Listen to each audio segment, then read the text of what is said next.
Breaking the silence. Commanders Nation. Do you think beating the Giants was just luck? Or are you ready to know the real tsunami that's on the way? Get ready. A safety is rewriting our future. Spoiler, he's not sleeping in Maryland. He's in the nightmare of QBs. But everything could collapse. OUR rookie QB is bleeding out on the operating table. The All-Pro who carried the defense can't walk, and a Pro Bowler turned us down. And guess what? That's our secret victory. This video has 3 bombs. How a nobody turned into a legend. Why injuries are Quinn's trap. And the real reason Bourne ran like a rat. Think we're ready for Green Bay? Bet your dullest beer. I'll show you proof. I can't believe what I saw from Quan Martin last Sunday. After years of watching this defense give away yards like we were handing out flyers, we finally have someone who understands what it means to wear burgundy and gold with heart. But let me tell you the whole story, because what happened in that Northwest Stadium goes way beyond the stats you saw on the screen. Martin started the game in the worst way possible. Malik Neighbors, that Giants rookie sensation, burned him in one-on-one coverage like a practice cone. I saw that play and thought, here we go again with the same old story. But guess what happened next? What separates true warriors from average players? Martin didn't wallow in self-pity. He didn't start playing scared. The guy stood up, brushed off the dust, and showed everyone in that stadium why Dan Quinn has been talking about him as the next great safety of this franchise since day 1 of training. The stats speak for themselves, but let me explain the context that numbers can't capture. 5 tackles, but not just any tackle. These were hits Russell Wilson felt in his bones. A quarterback hit that almost became a sack. And when I say almost, I mean Wilson barely escaped getting buried in the Northwest Stadium turf. And here's what really excites me. That interception they robbed him of with a pass interference. Call even blind refs could have seen better. Martin read that play like he had Wilson's eyes wired directly to his brain. He positioned perfectly, made the right move, and that ball was in his hands before the officials decided to gift the play to New York. But do you know what really convinces me we're witnessing the birth of a star? Martin played more defensive snaps than any other player on the team. Read it again. More snaps than any other player. Do you get what that means in terms of the coaching staff's trust? Dan Quinn isn't a coach who gives out minutes for sympathy. This is a man who came from Atlanta with a winning mindset, who understands the difference between having talent on paper and having warriors on the field. When Quinn plays Martin more than veterans with years of league experience, he's telling us something very clear. This guy isn't just the president of our defense. He's the absolute future. And let's talk about the historic context of what we achieved Sunday, because this goes beyond a simple Week 1 win. The Giants couldn't score a single touchdown at home for the first time in 46 years. That means you'd have to go back to 1979 to find the last time this happened. Can you imagine the pressure that represents? Entire generations of Commanders fans have passed without seeing this.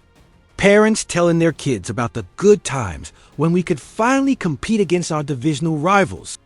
And Martin was a key piece in that historic performance. But here's what really convinces me. This guy is going to be special. The way he handled the red zone. Russell Wilson came to Washington with a reputation for being a wizard under pressure.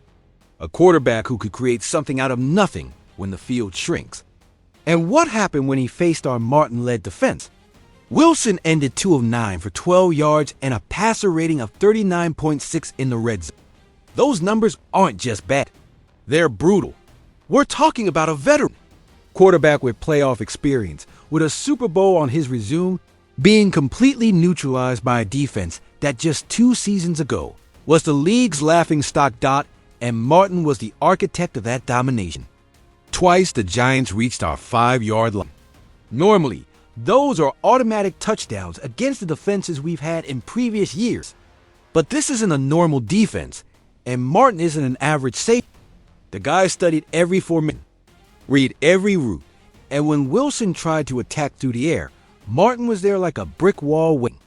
It's no accident Quinn said after the proceeding, I feel he's a player who's really about to explode. The coach saw in practice. What we confirmed Sunday, we have a hidden gem ready to shine. But do you know what excites me the most about all this? The mentality Martin showed after the game. When reporters asked him about his performance, the guy didn't inflate his ego. He didn't start talking about individual stats or personal recognition. His response was pure class. I believe. The standard is set. I believe we know what we can do as a unit. Now, it's about continuing the build, continue to improve, fix small mistakes, and keep aiming. That team mentality, that humility combined with confidence, is exactly what this organization has been searching for decades. Martin understands that football is a team sport, but he also understands that each player needs to elevate their individual level for the group to function. And here comes the prediction I'm making publicly. If Martin continues with performances like this, not only will he be a Pro Bowl candidate at the end of the season, but he'll force the organization to offer him a contract extension before his current deal ends. The Commanders finally have a safety on which they can build a defense for the next 5 to 7 years. You remember what it was like having Sean Taylor patrolling our secondary? That feeling that every pass the opposing team attempted was a calculated risk because they knew there was a human missile waiting to make the perfect hit. Martin obviously isn't Sean Taylor. No one will ever be Sean Taylor, but he has that same intensity, that same mental preparation, and that same hunger for greatness. The difference between average safeties and great safeties isn't pure athleticism. It's in mental preparation, the ability to read plays before they happen, and the courage to make the difficult tackle when the game is on the line. Martin showed Sunday that he has all three qualities in abundance. If Martin's performance has you excited, this second news will bring you back to reality in the most brutal way possible. The injury report we received today is a nuclear bomb that could completely change the course of our season before we've really had time to enjoy what Dan Quinn is building. 6 new injuries after just 1 week of the regular season. Read it again. 6 new injuries. And when you see the names on that list, you'll understand why my stomach's been churning since this morning. Let's start with the one that worries me most. Jaden Daniels is listed with a right wrist injury. Do you understand the absolute seriousness of this situation?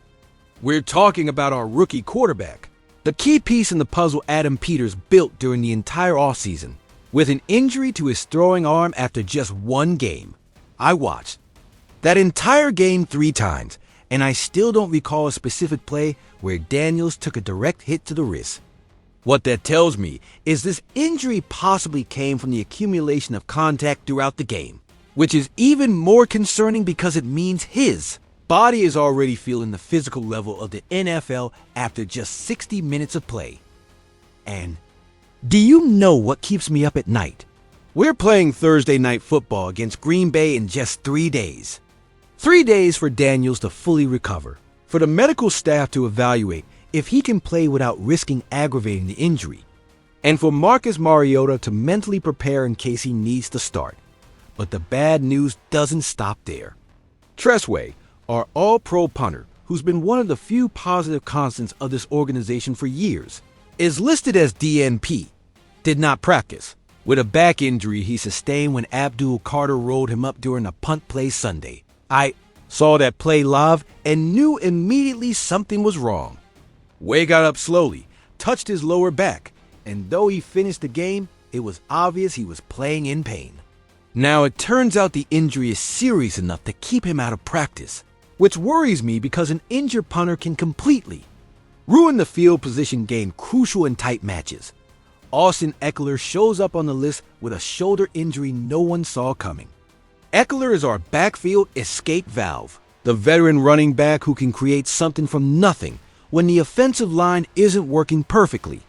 If Eckler can't play against Green Bay, all the load will fall on Brian Robinson Jr.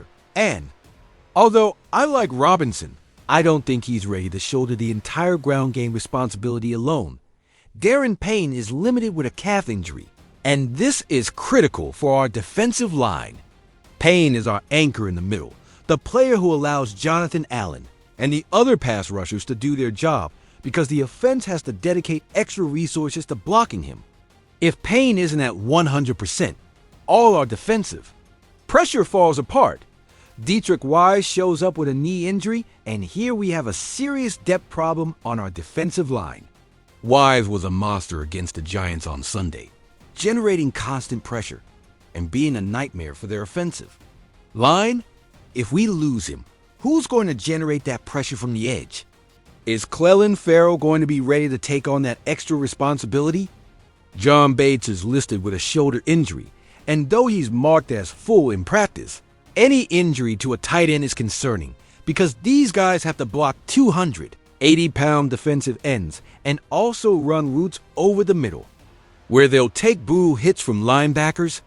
But do you know what really scares me? That these 6 injuries came after a game we won comfortably. We're not talking about a game that went into overtime, where players had to give 120% for 75 minutes of football. The Giants practically gave up in the fourth quarter, and yet we ended up with half a dozen players injured. What's going to happen when we have to play close games against Dallas? What's going to happen when we have to travel to Philadelphia and play in a hostile environment where every play is a war? If we're already piling up injuries in easy games, I don't even want to imagine what this medical report will look like after facing teams that can really hurt us. And here comes the question no fan wants to ask, but we're all thinking. Is Dan Quinn pushing these players too hard, too fast? Quinn came with a maximum intensity mindset in every practice, every play, every moment of the day.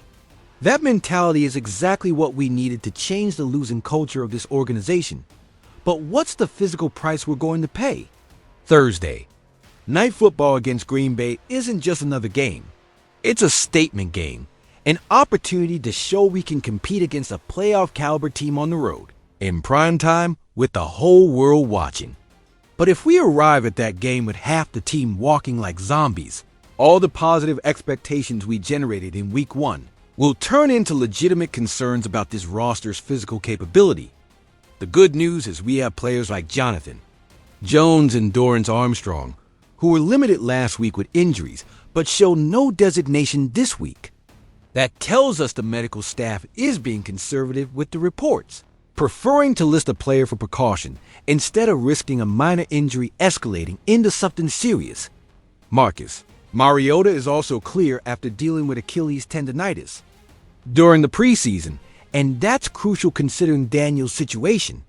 If our rookie can't go Thursday, at least we know Mariota's had a full week of practice and is physically ready to take the reins of the offense. But let me tell you with all honesty, this injury report is a brutal reality check about the physical realities of modern NFL. No matter how well prepared your roster is on paper, no matter how perfect your schemes are, if you can't keep your main players healthy, everything else is irrelevant. And when you thought surprises were over, here comes the news that has Adam Peters deeply reflecting on his strategies in the free agent market. Kendrick Bourne, the veteran receiver we brought to Northwest Stadium for an official visit, who toured the facilities, talked with Dan Quinn and Cliff Kingsbury, and to whom we offered a competitive contract, just told us no thanks to go rushing back to the 49ers. And you know what? I think he made the right decision. Not for him, but for us. Let me explain why this rejection, that initially feels like a slap in the ego, may actually be the best news we've received this week, and why it confirms something many of us suspected, but didn't want to publicly admit. Bourne isn't dumb. The guy's been in the league long enough to know how to read signs, evaluate opportunities, and make decisions that will maximize both his on-field production and market value. When he came to Washington, he didn't just assess our financial offer. He studied our depth chart, analyzed our offensive schemes, and more importantly, watched the same game we all saw last Sunday. And what did Bourne see in that Commanders offense? He saw a unit that doesn't need outside help to function. He saw Deebo Samuel explode with 10 receptions, 56 yards, and instantly become Jaden Daniels' main weapon.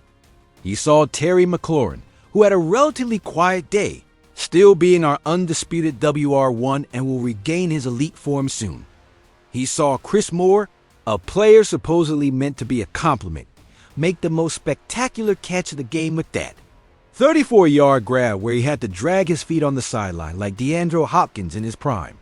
He saw Noah Brown playing 47% of the offensive snaps while recovering from a knee injury, yet still contributing significantly. But do you know what else Bourne saw? He saw Jalen Lane waiting for his chance.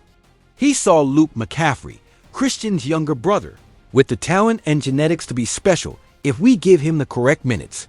He saw Zach Ertz still producing at 33 years old, and running backs involved in the passing game in ways that create matchup problems for opposing defenses dotting short.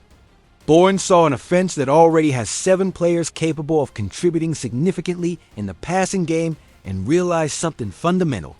He was going to be, at best, the 5th receiver in the rotation. And who wants to be the 5th receiver when you can be a starter elsewhere? Because that's exactly what the 49ers are offering him. Brandon Ayuk is still out of action with his injury. Jawan Jennings is dealing with shoulder issues. George Kittle got injured Sunday. And Ricky Pearsall is basically the only healthy receiver they have on the roster. Bourne saw that situation and thought, in San Francisco, I can be an immediate starter. I can have 8 to 10 targets per game, and I can rebuild my market value for the next offseason. And you know what? He made the right decision for his career. But more importantly, his decision confirmed something we all wanted to believe, but needed evidence to accept. Our offensive depth is real. Think of it this way. If Adam Peters, one of the best talent evaluators in the league, felt we needed to add a veteran receiver, and that veteran receiver evaluated our roster and decided there wasn't enough opportunity for him, what does that say about the quality of players we already have? It tells us that Samuel is as good as we thought. It tells us that McLaurin is still elite. It tells us that Moore wasn't a fluke Sunday, but he truly has the ability to be a consistent contributor. It tells us that Brown, once fully healthy, will be a legitimate threat. And it tells us that Lane and McCaffrey have the potential to be significant factors before the season ends. But here's what really excites me about this situation. Peters didn't panic after Bourne's rejection. He didn't rush to sign the first available receiver on the free agent market. He didn't start making desperate trades, sacrificing future picks for immediate help. Peters trusts what we have, and that trust tells me he sees something in this group we haven't fully seen yet. And let's talk about cultural fit, because many people are overlooking this in the entire situation. Bourne has spent most of his career in Kyle Shanahan's system. He knows that scheme like the back of his hand. He has established chemistry with Brock Purdy, and he knows exactly how to operate within that organizational culture. Coming to Washington meant starting from scratch. New offensive system under Cliff Kingsbury. New rookie quarterback in Daniels. New organizational culture under Dan Quinn. New teammates, new routines, new everything. And for what? To possibly be the 5th receiver on the depth chart, competing for targets with players who already have established chemistry with the quarterback. When you see it from that perspective, Bourne's decision not only makes sense from an immediate opportunity standpoint, but also speaks to his comfort level with taking risks at this stage of his career. The guy preferred the security and familiarity of San Francisco over the potential upside of being part of something new in Washington. And do you know what that tells me about the kind of players we do want in this locker room? We want hunger. We want players who see an opportunity to be part of something special being built here, and who are willing to bet on themselves in a competitive environment. We want warriors who see internal competition as motivation, not as an obstacle. Moore is on the practice squad waiting for his next chance to prove Sunday wasn't a fluke. Lane and McCaffrey are working every day to earn minutes.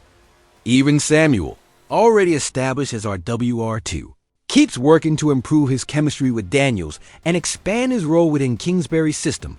That competitive mentality, that collective hunger, is exactly what this organization needs to change. The losing narrative that has haunted us for decades. We don't need players coming here looking for comfortable situations. We need players coming here looking for opportunities to be great. And if at some point during the season we need additional help in the receiver room, If Brown doesn't fully recover from his injury, if one of our young guys isn't ready for it, the moment Peters has already shown he's willing to be aggressive in the market. The difference is he'll be selective, looking for the right fit in terms of both talent and mindset. Meanwhile, I prefer to bet on our youth, our culture, and the long-term vision Peters and Quinn are building. Bourne may succeed in San Francisco, and I genuinely hope he does. But we're going to be perfectly fine without him, and his rejection confirmed that we're on the right path. Commanders fans, these 3 news pieces paint a complete picture of where we are as an organization at this crucial point in the season. We have a defensive back emerging as a star. We have physical challenges that will test our depth, and we have confirmation our roster has more talent than many are willing to recognize. Martin's performance tells us we finally have players who understand what it means to represent this jersey proudly. The injuries remind us that in the NFL, depth and physical preparation are as important as pure talent. And Bourne's rejection confirms we don't need external help to be competitive. The result, an organization building something special that doesn't rely on big free agent names, and that has the internal confidence to compete with anyone once everyone's healthy. This is our Commanders family, and together we're going to live every moment of what promises to be a historical season. Like if you think Martin will be all-pro before the year ends. Subscribe if you think we'll overcome these injury challenges stronger than ever. And let me know in the comments which of these young guys will be the true surprise of 2025. Because I guarantee that tomorrow we'll have more explosive news. And you can't miss what this organization, which finally seems to have the winning mentality we've been waiting for decades, is building. Hail to the Redskins!